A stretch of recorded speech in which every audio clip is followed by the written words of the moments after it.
내가 평생 뭘 위해 살았을까요? 정말이지, 이럴 줄 알았으면. 오늘도 저는 이 대문 손잡이를 닫고 있습니다. 30년째입니다. 매일 아침 이 노쇠 손잡이를 반짝반짝 빛나게 닦았어요. 우리 가족이 집에 들어올 때 따뜻한 손잡이를 잡았으면 해서요. 그런데 요즘엔 이 손잡이를 잡는 손이 거의 없어졌어요.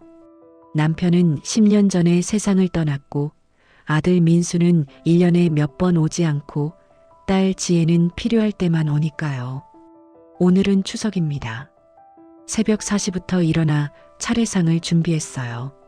민수가 좋아하는 전, 지혜가 좋아하는 갈비찜까지. 이것만큼은 엄마가 해줘야지. 오전 10시쯤 현관문이 열렸어요. 엄마 왔어요. 민수였습니다. 5개월 만이에요. 어머, 민수야. 어서 와. 추웠지? 민수는 대답 대신 집안을 둘러봤어요. 벽을, 천장을, 마루를 보고 있더라고요. 여전히 깨끗하네. 집이 생각보다 넓어 보여. 30분 후 지혜도 왔어요. 엄마, 우리 왔어요. 지혜가 거실을 둘러보더니 남편에게 작은 목소리로 말했어요. 여보, 이 집 평수가 몇 평이었지? 한 40평 좀 넘을걸? 이 동네 시세가 꽤 올랐다던데. 그 소리가 제 귀에 들렸습니다. 가슴이 철렁했어요. 차례를 지내고 식사를 했어요. 엄마, 요즘 깜빡깜빡 하시는 거 없으세요? 아니, 왜? 엄마가 아직 정정해. 나이 드시면 그럴 수도 있으니까.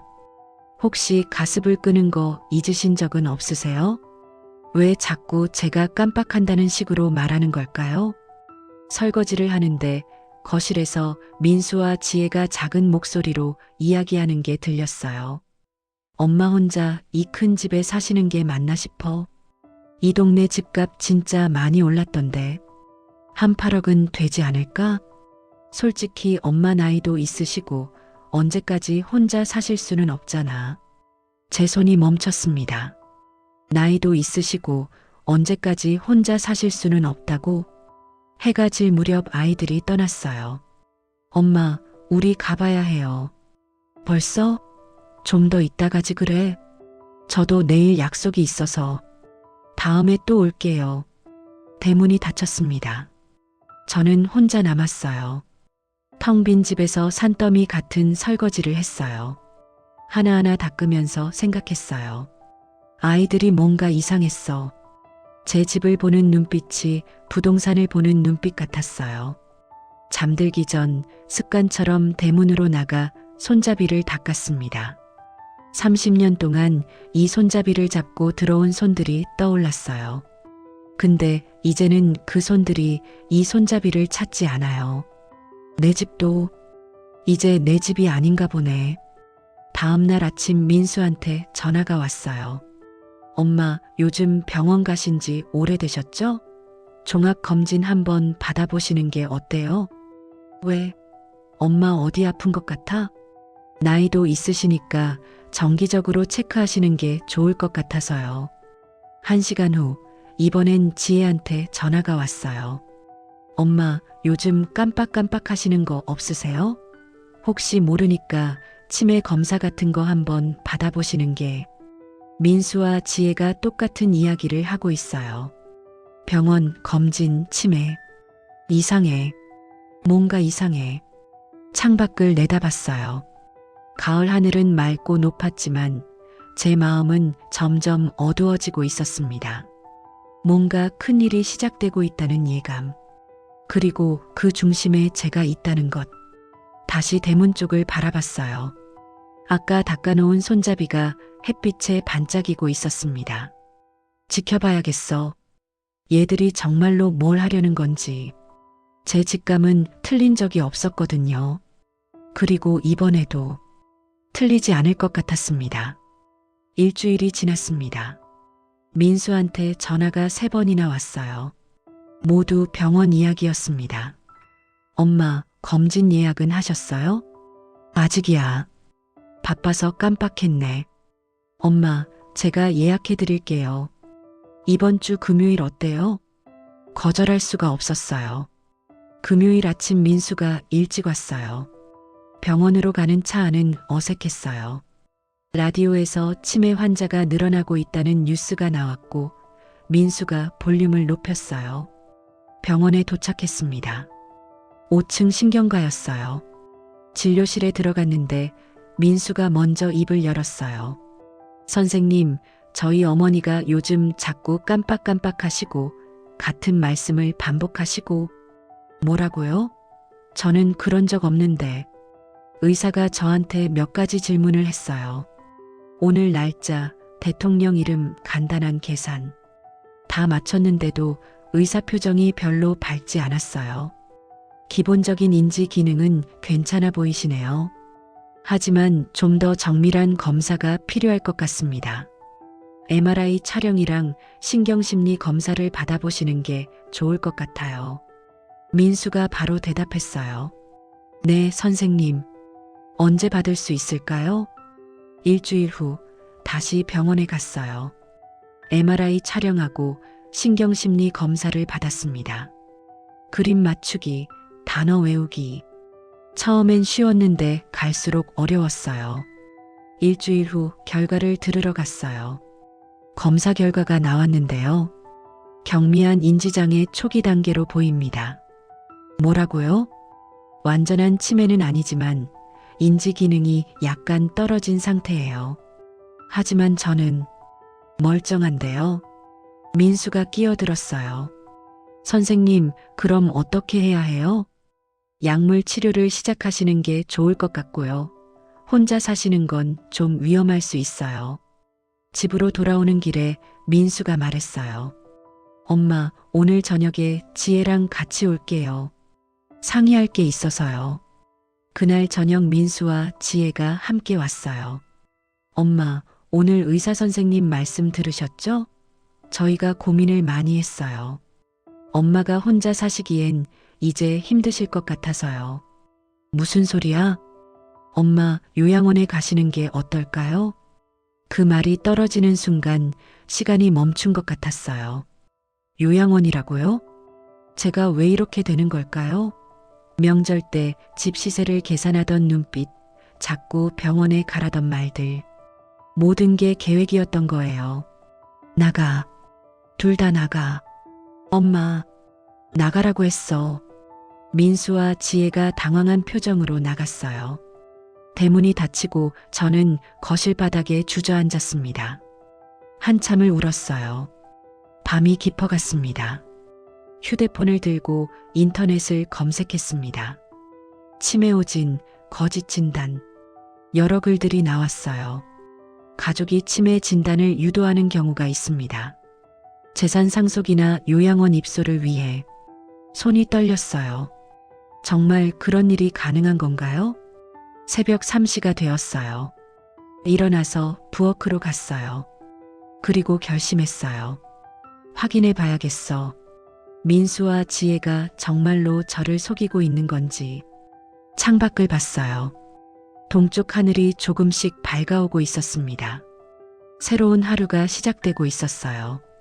그리고 저의 싸움도 이제 시작입니다. 그날 밤 이후로 민수와 지혜한테 연락이 없었어요. 3일 동안이나요. 그 3일 동안 저는 계획을 세웠어요. 만약 정말로 애들이 저를 속이려는 거라면 저도 연기를 해봐야겠다고요. 치매 환자처럼요. 인터넷으로 치매 증상을 찾아봤어요. 같은 말을 반복한다. 최근 일을 기억 못한다. 물건을 잃어버린다. 하나하나 적어서 냉장고에 붙였어요. 거울 앞에 섰어요. 멍한 표정을 연습했습니다. 눈빛을 흐리게 만들어 봤어요. 4일째 되던 날 민수한테 전화가 왔어요. 엄마, 저예요. 괜찮아. 그런데 너 누구니? 네. 엄마, 저 민수예요. 아들. 아, 그래. 민수가 누구더라? 잠시 침묵이 흘렀어요. 엄마, 정신 차리세요. 알겠습니다. 제가 곧 갈게요. 1시간 후 민수가 왔어요. 이번엔 지혜도 함께였습니다. 엄마, 우리예요. 어머, 누구세요?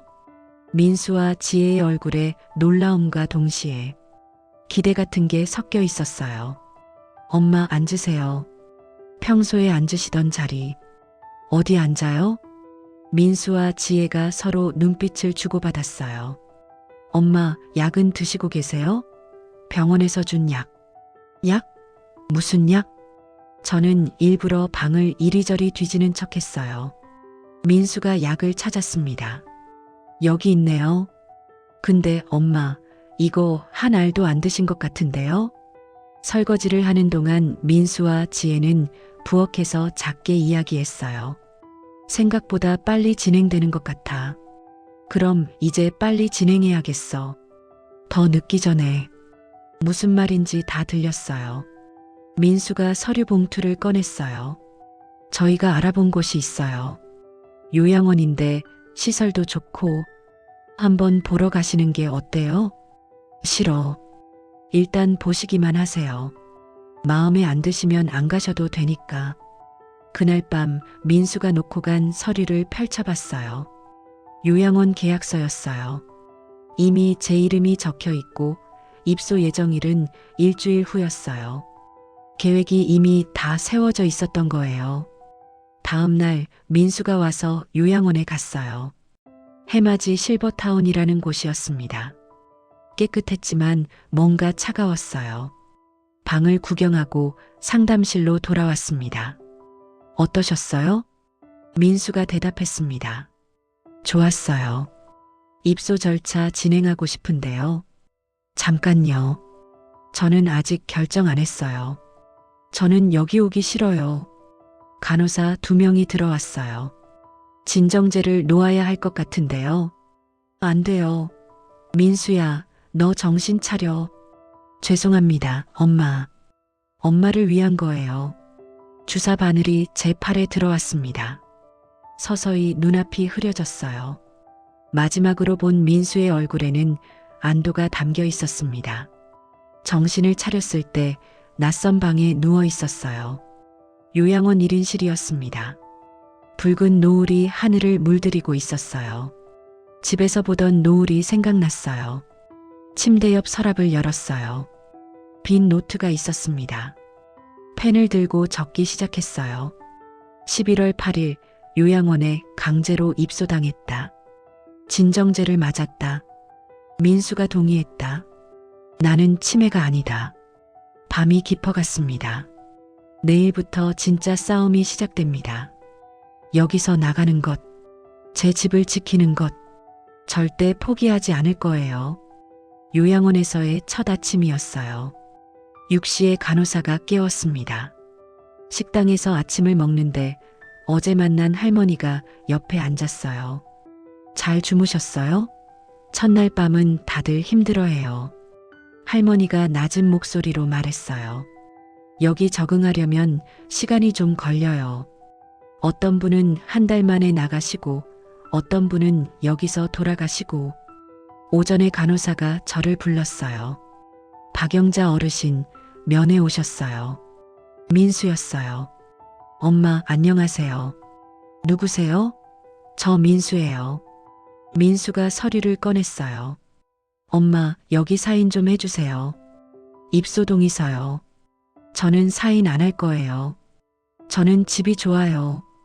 민수가 간호사를 불러서 제 동의 없이 사인했어요. 며칠 후 간호사가 불렀어요. 전화 오셨어요. 최순덕 씨라고 하시던데요.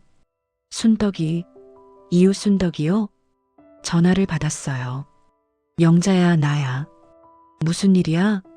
요양원에 들어갔다면서? 저는 더 이상 참을 수가 없었어요. 순덕아, 도와줘. 나 민수한테 속은 것 같아. 민수가 나를 치매라고 하는데 나는 치매 아니야. 근데 요양원에 강제로 집어넣었어. 지난 2주간 일어난 일들을 모두 말했어요. 병원, 진단, 진정제까지. 영자야, 그거 심각한 문제야. 노인 학대야. 일단 증거를 모아야 해. 내가 쓴 일기, 메모, 녹음, 뭐든지. 근데 나는 여기 갇혀 있는데. 내가 도와줄게. 일단 내가 변호사 알아볼게. 포기하지 마. 알았지? 처음으로 희망이 보였어요. 순덕이 도와주겠다고 했어요. 혼자가 아니에요. 그날 오후부터 저는 더욱 열심히 기록했어요. 날짜, 시간, 일어난 일, 들은 말. 모든 걸 노트에 적었습니다. 3일 후 순덕이 면회를 왔어요. 영자야. 순덕아. 면회실에 앉았어요. 간호사가 지켜보고 있어서 조심해야 했어요. 변호사 알아봤어. 다음 주에 만나볼 수 있어. 근데 영자야, 여기서 나가려면 정신감정을 다시 받아야 해. 어떻게 해요? 내가 방법을 찾아볼게. 조금만 버텨. 곧 나갈 수 있을 거야. 순덕이 제 손을 꽉 쥐었어요. 그날 밤 노트에 적었습니다. 11월 12일 순덕이 면회 왔다. 변호사를 알아봤다고 한다. 희망이 보인다. 일주일이 흘렀어요. 순덕이 2번 더 왔고 매일 전화했습니다. 저는 계속 일기를 썼어요. 오후 2시쯤 민수와 지혜가 왔어요. 둘이 함께요. 민수가 서류를 꺼냈습니다. 엄마, 여기 사인 좀 해주세요. 집 매매 동의서요. 심장이 멈추는 것 같았어요. 집을 판다고요? 네. 엄마 혼자 살 집도 아니고 요양원 비용도 나가니까요. 저는 사인 안 해요. 절대 안 해요. 간호사가 다가왔습니다. 진정제 준비 부탁드립니다. 안 돼요. 하지만 이미 늦었어요.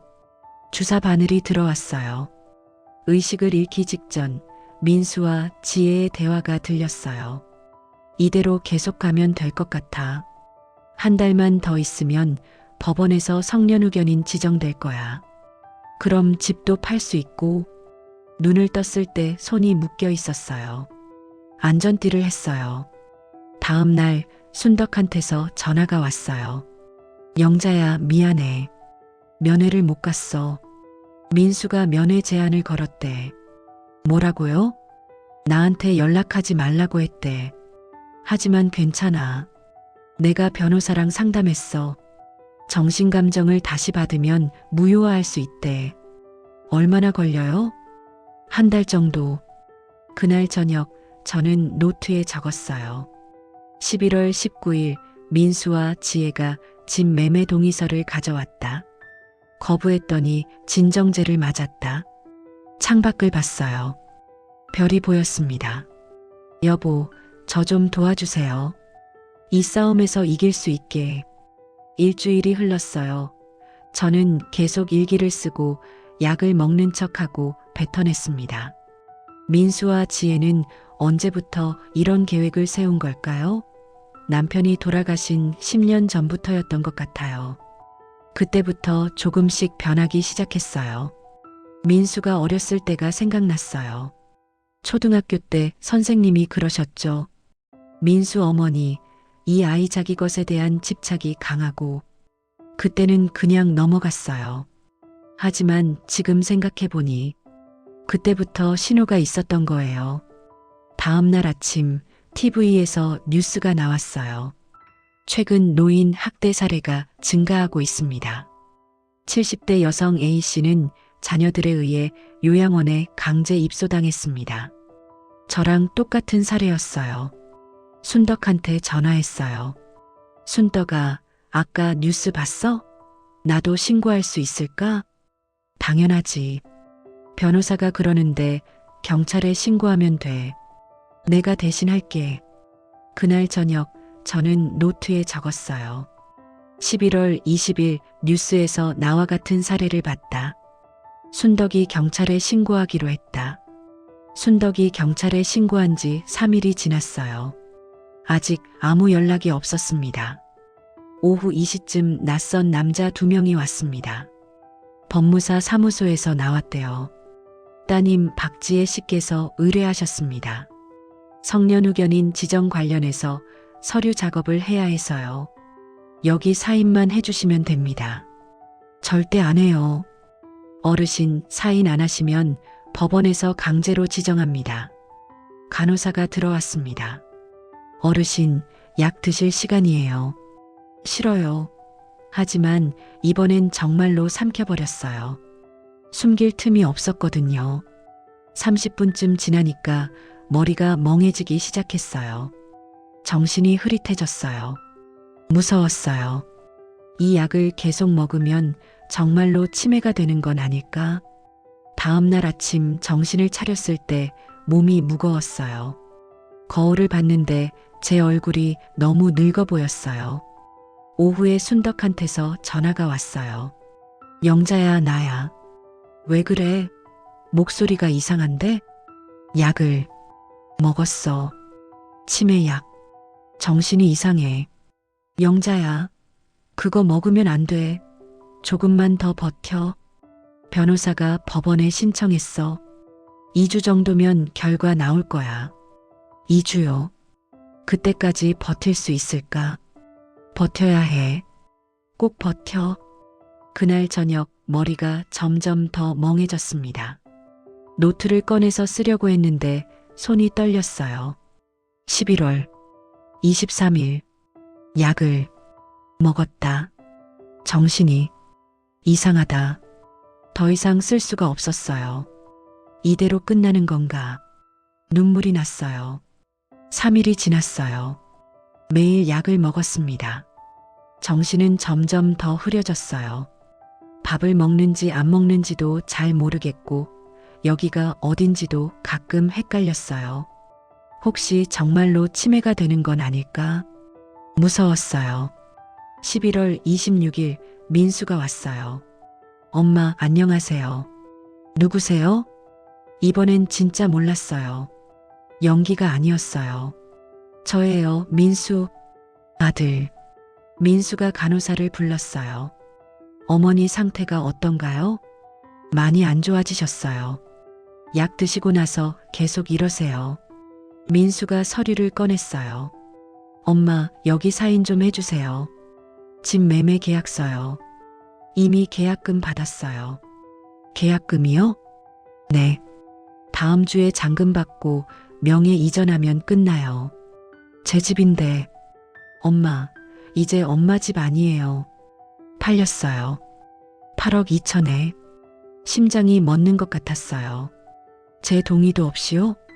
엄마, 성년후견인 지정됐어요. 일주일 전에 법원에서 결정 났어요. 거짓말이에요. 진짜예요. 여기 법원 결정문 있어요. 안 돼요. 나는 여기서 나갈 거예요. 일어나서 문으로 뛰어가려고 했어요. 하지만 다리에 힘이 없었어요. 넘어졌습니다. 간호사들이 뛰어왔어요. 진정제 놓으세요. 안 돼요. 나요. 주사 바늘이 들어왔어요. 민수야. 지혜야. 왜 이러는 거야? 의식이 사라졌어요. 눈을 떴을 때 손이 묶여 있었습니다. 창밖을 봤어요. 달이 떠 있었습니다. 제 집에서 보던 그 달이에요. 하지만 이제 제 집은 없어요. 팔렸어요. 눈물이 났어요. 정말 큰 소리로 울었습니다. 간호사가 들어왔어요. 어르신, 왜 그러세요? 제 집이 없어요. 30년을 살았는데. 어르신, 약 드세요. 또 약을 줬어요. 이번엔 거부하지 않았어요. 어차피 소용없으니까요. 이대로 끝나는구나. 민수와 지혜가 이겼어요. 저는 졌고요. 포기했어요. 그냥 이대로 끝내자. 너무 힘들어요. 그때였어요. 휴대폰이 울렸습니다. 여보세요. 영자씨? 저는 김민호 변호사입니다. 좋은 소식이 있습니다. 좋은 소식이요? 네. 법원에서 성년후견인 지정 취소 결정이 났어요. 그리고 경찰에서 조사 시작했어요. 민수 씨와 지혜 씨를 상대로요. 정말요? 네. 내일 경찰이 요양원으로 갈 거예요. 내일 제가 모시러 가겠습니다. 그 말을 듣는 순간 눈물이 쏟아졌어요. 정말이요? 정말이에요? 네. 조금만 더 버티세요. 내일이면 끝나요. 전화를 끊고 나니 힘이 났어요. 아직 끝나지 않았어요. 내일이면 모든 게 끝나요. 창밖을 봤어요. 달이 더 밝게 빛나고 있었습니다. 여보, 조금만 더 기다려요. 곧 집에 갈게요. 다음 날 아침 일찍 눈이 떠졌어요. 오늘이에요. 오늘 모든 게 끝나요. 9시쯤 되니까 요양원 로비가 소란스러워졌어요. 경찰이 온 거예요. 30분쯤 지나서 간호사가 저를 불렀어요. 박영자 어르신, 경찰에서 뵙자고 하세요. 상담실로 갔어요. 형사 2명이 앉아 있었습니다. 여기 입소하신 게 본인 의사였습니까? 아니요. 아들이 강제로 데려왔어요. 진정제를 놓고. 증거가 있습니까? 네. 여기요. 제가 쓴 노트를 꺼냈어요. 날짜별로 적어놓은 노트요. 이거 다 어르신이 쓰신 겁니까? 글씨도 또렷하고 내용도 구체적이네요. 그럼요. 저는 치매 아니니까요. 성년후견인 지정이 취소되었으니까 그 계약은 무효입니다. 어르신 집이에요. 정말요? 고맙습니다.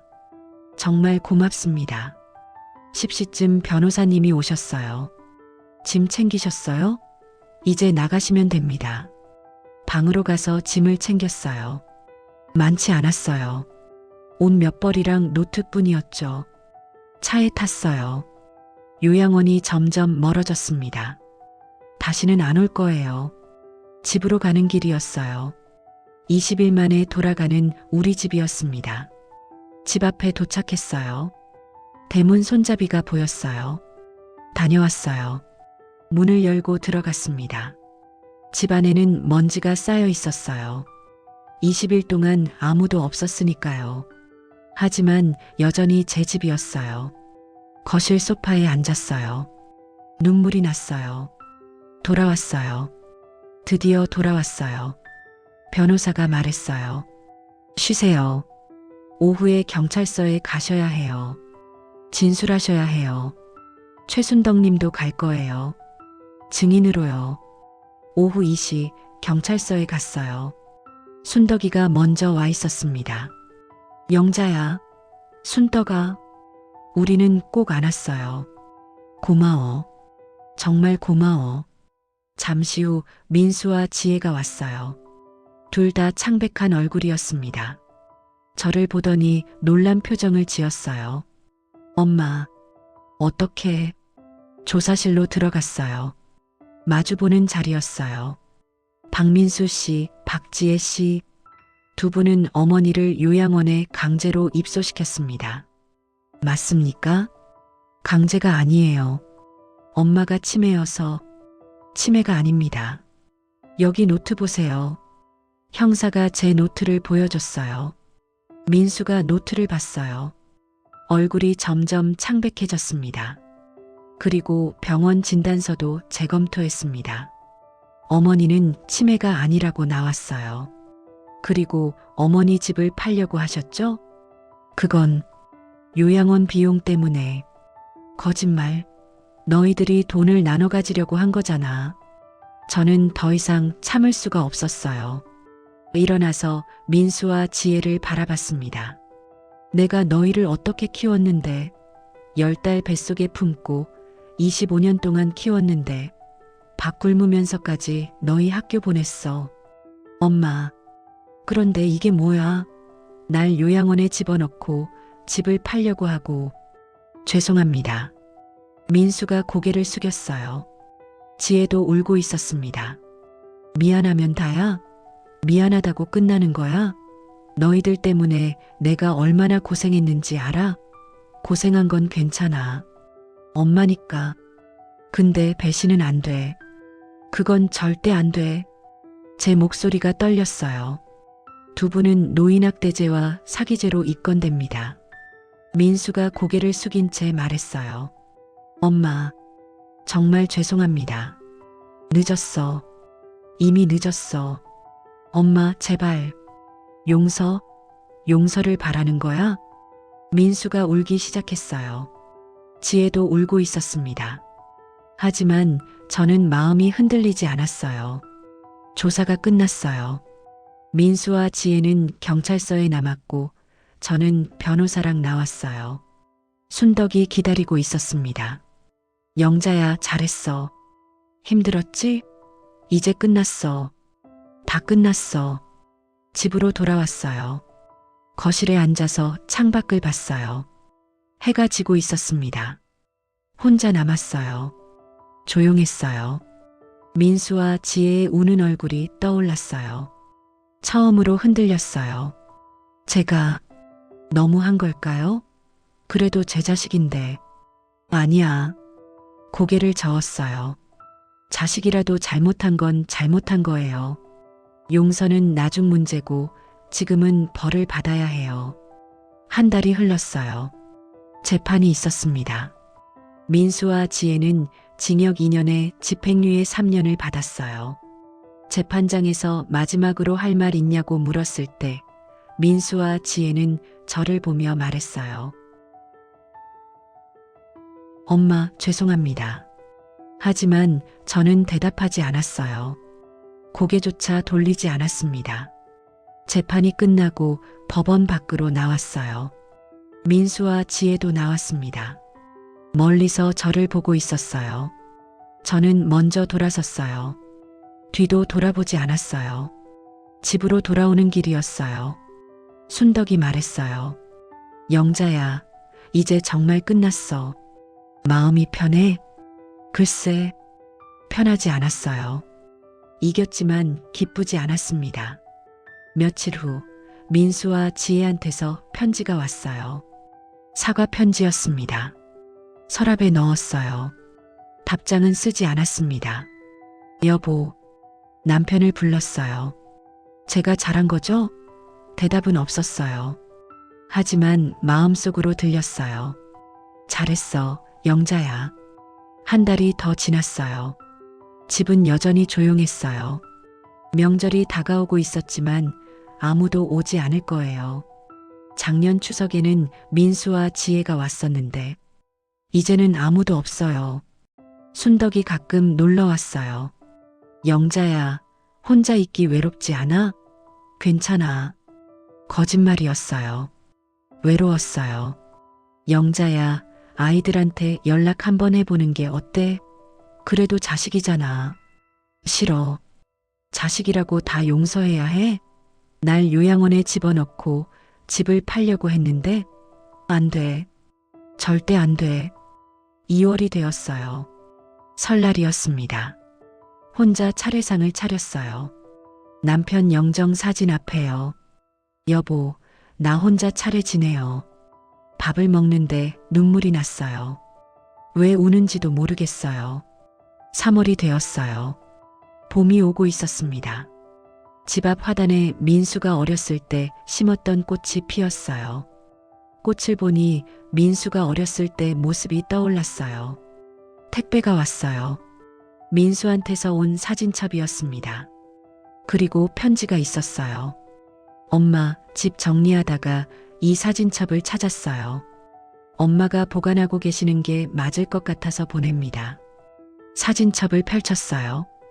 결혼식 사진, 민수와 지혜가 어렸을 때 사진. 그때는 행복했었어요. 마지막 장에 편지가 하나 더 있었어요. 엄마, 저는 정말로 죄송합니다. 하지만 한 가지만은 진실이에요. 저는 엄마를 사랑합니다. 사랑합니다, 엄마. 며칠을 고민했어요. 용서해야 할까요? 아니면 이대로 끝내야 할까요? 순덕이 물었어요. 영자야, 결정했어? 응. 이대로 끝낼 거야. 용서는 못해. 4월이 되었어요. 저는 결정했어요. 집을 정리하기로요. 부동산에 연락했어요. 집을 내놓았습니다. 순덕이 놀라서 물었어요. 영자야, 정말 파는 거야? 왜? 혼자 살기 너무 커. 기부할 거야. 집 판 돈으로 사회에 기부할 거야. 독거노인들 돕는 단체에. 민수와 지혜한테는 한 푼도 안 갈 거야. 한 달 후 집이 팔렸어요. 8억 5천만 원이었습니다. 사회복지법인에 전액 기부하겠다고 했어요. 이사 날이 되었어요. 짐을 다 쌌어요. 많지 않았습니다. 마지막으로 집 안을 둘러봤어요. 거실, 부엌, 방. 추억이 많았어요. 하지만 이제 끝이에요. 대문으로 나왔어요. 손잡이를 받습니다. 30년 동안 매일 닦았던 그 손잡이요. 손수건을 꺼냈어요. 그리고 마지막으로 한 번 닦았습니다. 천천히 정성스럽게요. 반짝반짝 빛이 났어요. 고마웠어. 30년 동안 우리 가족 지켜줘서. 문을 닫았어요. 딸깍. 마지막 소리였어요. 뒤돌아서 걸었어요. 뒤는 돌아보지 않았습니다. 앞만 봤어요.